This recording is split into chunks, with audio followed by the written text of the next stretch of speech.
Hi guys, I just wanted to put in this clip here so you will see that the rest of the dress will still come in. I just drafted most of the pattern in this particular one. You will still see me wear the dress itself. Kimono pattern, that is what we are going to do first. So you will see that I've gone ahead and marked a few lines here. So the lines I have here are going to be just first you have the half an inch I started with, which I've already ruled, and then the next, so I started with half an inch here. And then the next line I have here is from my shoulder to my under bust at 15.5, which is this line here. The next line I have is my shoulder to my waist, which is at 17.5, which is this line, the last line there. The next line you're going to mark is to go over to the shoulder here. So I'm starting at this end to go over to this point here and insert 3 inch for my neckline. Mark it. After that, you're going to mark where your shoulder, normal shoulder measurement is. So for me, that is shoulder divided by 2 is 8, which is what I just marked now. Is going to be the length, the extra length that you would want to add to this. So let's say basically the sleeve length, right? So let's say I decide to do about 11 inches. That is 11 inches or 12 inches. So let me add it. After that 8 inches, I'm going to go ahead and add about 11 inches, right? Okay, so I have about 11.5 here. This is going to include my seam allowance. I've gone ahead and marked it. So the 3 lines we have here, my neckline 3 inch, then my shoulder divided by 2 at 8 inch, and then the next after that is the 11.5. you see. So after that, I'm going to go to the end here and come down by 1 inch of shoulder slope, and then this 1 inch of shoulder slope that I just marked now, I'm going to connect it to this 3 inch neck here, this part here, right? This is going to serve as my shoulder slope. So after that, I'm also going to go ahead and mark half an inch on top of it all the way through for my seam allowance here. The next measurement we are going to insert after coming down by 1 inch here of shoulder slope is to go ahead and mark our armhole length. So normally how we calculate it is round your bust divided by 6 plus 1.5, right?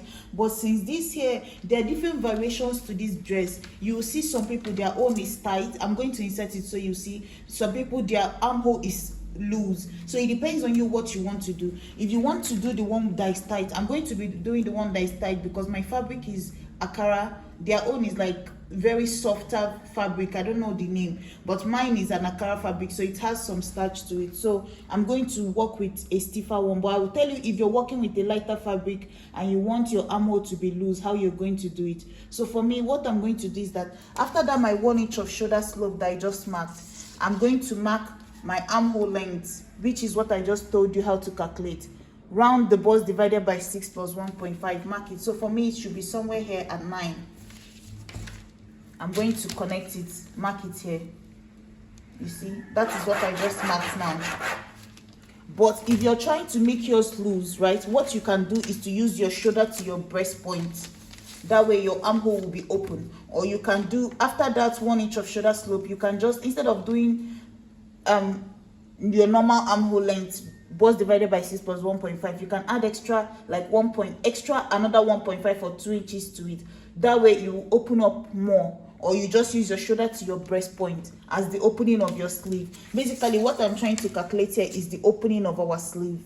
It's a kimono that we are marking, right? So once that is done, the next thing is to come to this armhole line now, and then you're going to insert your bust divided by 4, whatever that is. Mark it. So I've gone ahead and marked mine. I'm going to add 1 inch of seam allowance. I'm going to go to the waist and add waist divided by 4, right? Mark it. And then you're also going to mark 1 inch of seam allowance here. You don't have to add a dart to this, but if you want, you can add a dart, but I don't see the need for the dart. So all I have to do is just to go ahead and connect from here all the way to this point. So once it's done, I'm going to give it a curve here by the armhole, because you can't sew it in form of an angle. You still have to give it a curve. But I told you this is my under bust line. Let me mark it UB, under bust, and then this is my waistline. On my under bust line, I'm going to go up by 3 inches. If you want, you can do 2 inches here. If you want, you can do 1.5. It depends on you. 3 inches is okay for me because I don't want it that exposed, right? because if you look at their own, it's quite exposed. So if you want, you can do about 1 inch or 1.5 from under bust if you're trying to make it look like their own. And then once that is done, I'm going to just connect from this point here down into my under bust. So I think I'm going to do it this way.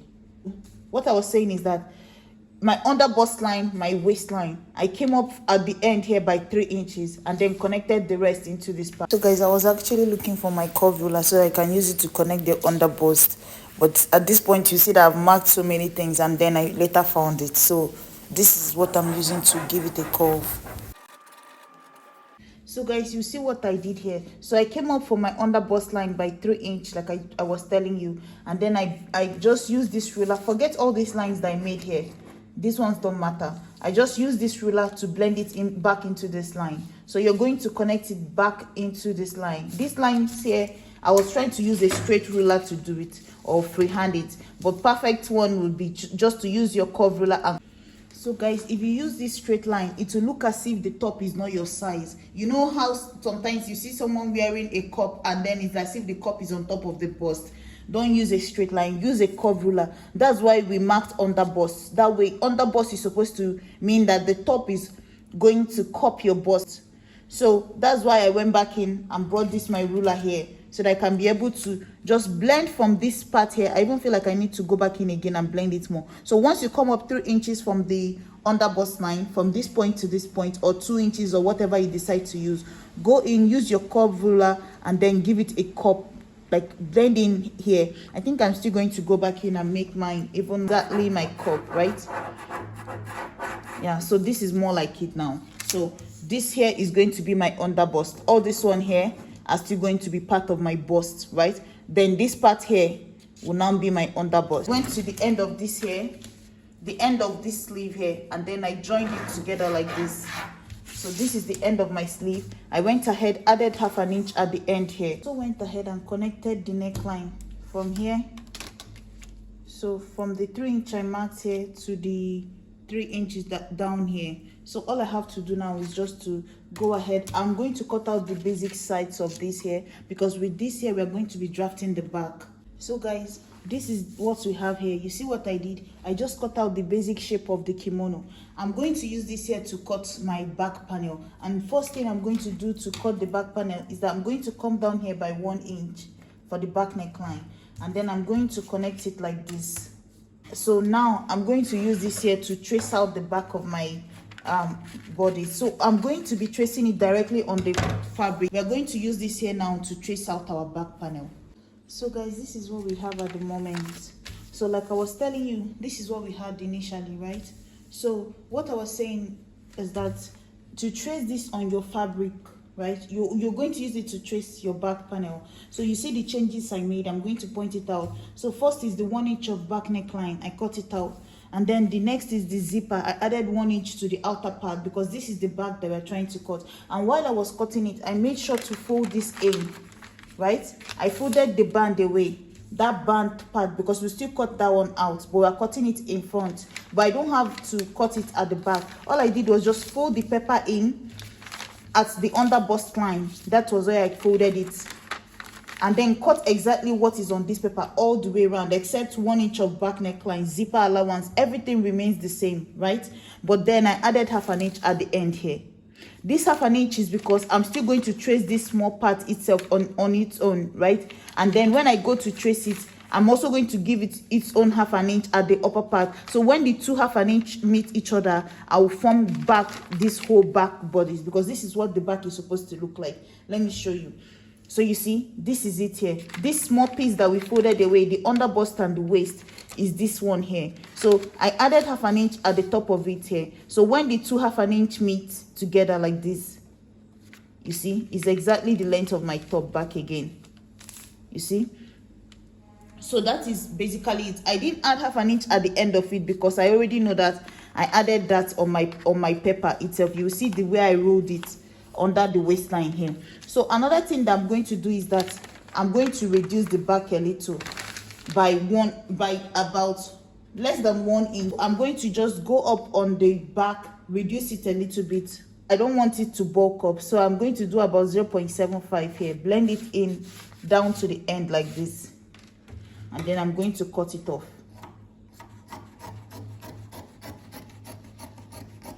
So now after this here, I can go ahead and remove this here. So I have my 2 pieces for the back panel, and just so you know, I have 2 of this here. There are 2 pieces of this here. Let me open it so you can see. There are 2 pieces of this here, and then there are also 2 pieces of this waist here. There are 2 pieces of this. So let's set the back aside and now deal with the front. So to cut the front, this is what we are going to do. Bring back the pepper again. This time around, you're going to try to give it like the slash method. So that's why I just ruled 2 straight lines here. If you look at it, you see these 2 straight lines that I ruled, they are not going to go all the way to the shoulder. I'm just going to slash it, and it's going to be just on that point. You can even just do 1 single line, using 1 single line instead of the 2. So just this center one that I marked on my bust point is what I'm going to use. This extra is not necessary. So just this 1 single line is what I'm going to use, because it's just a tiny pleat that you need under your bust. So this is okay for me. I'm going to I'm not going to use this one. This is the one I'm going to use, the one on the bust point line, right? So now to cut the front, this is the parts of the front that we're going to cut. So just like I was telling you, I'm going to go from here, that 3-inch mark, go up, cut here.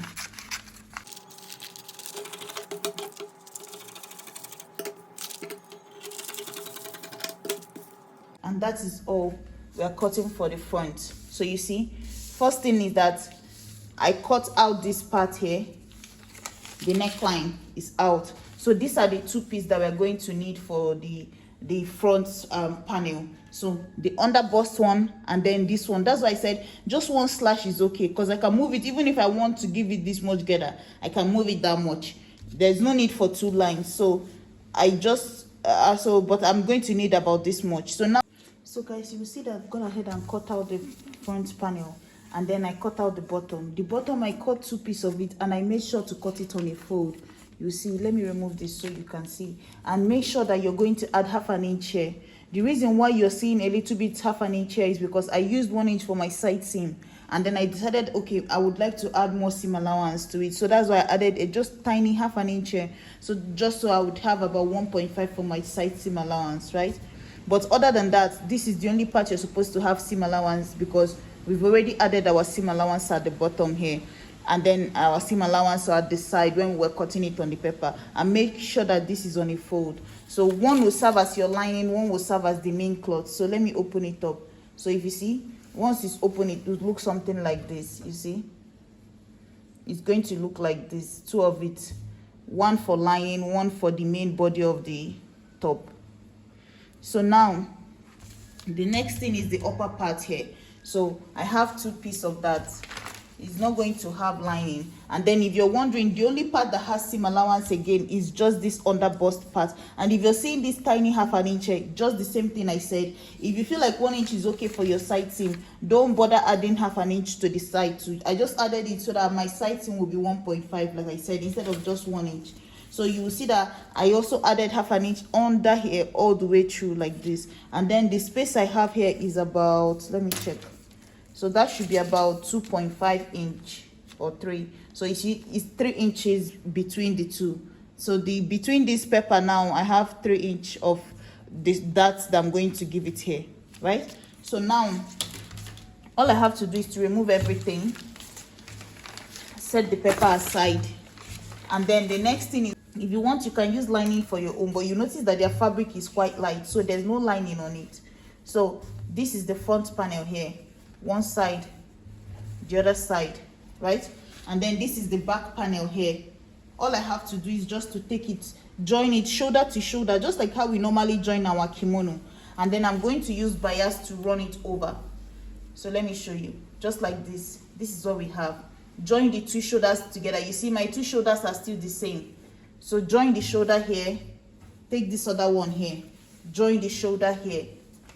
So once you join the 2 shoulders together, join the shoulder, join the shoulder. Once you do that, take bias, run from one side of the back neckline, come to the front and stop where that V stops, where the parts where the V stops before you go into this curve. So I'm going to take bias, run over this neckline, do it on both sides, iron it down, and then close up this side with this armhole all the way down.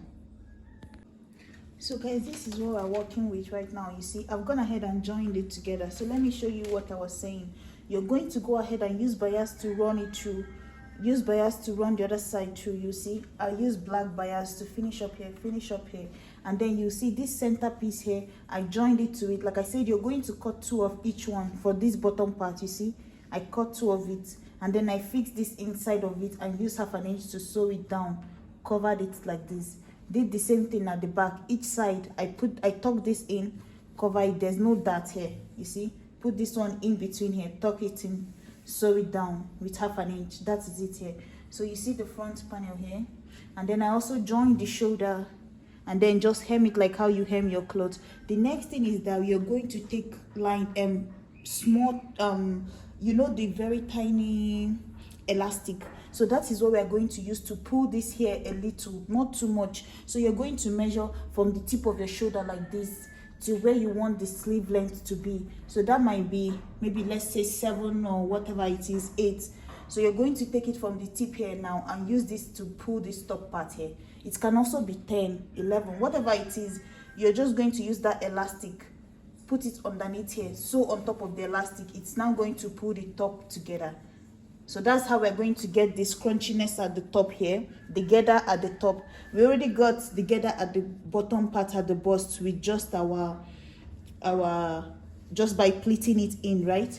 That 3 inch that we left here. And then the next thing is that if you like I keep saying, those that want their sleeve to be open at the end and those that want their own to be boxy, the 2 styles that I've seen on this particular, the 2 ways I've seen it done is that you can also go ahead and when you go to close up the armhole, because you see that our armhole is still open. So if I wanted it fitted, once I finish sewing my elastic down, the next thing I'm going to do is that I'm going to just measure my armhole, sorry, my sleeve width, where it will end. So let's say it's 14. I'm going to do divided by 2, 7. So I'm just going to mark where 7 is for me. So let's say 7 is here for me. I'm going to add 1/2 inch to it because you never want it too tight. So I'm going to do 7.5 and then sew it all the way and then curve into the armhole. Use 1 inch again to close it up all the way to the end, just like that. I'm going to do it on both sides of this here, like this. And once it's done, we'll then move over to the bottom part. So guys, you see that the next thing I cut here is like a pencil skirt pattern, but it's going to be a straight skirt instead. So this is what I have here. First is the 2-piece folded, 1 piece, so folded into 2. The second one also folded into 2, right? So I'm going to keep it this way. The next thing is that the width here is my hip divided by 4, which is 12 plus 1.5. 1/2 inch is 1 inch of seam allowance, so that's why I have 13.5 here. And then the back panel has an extension of about 1 inch for my zipper.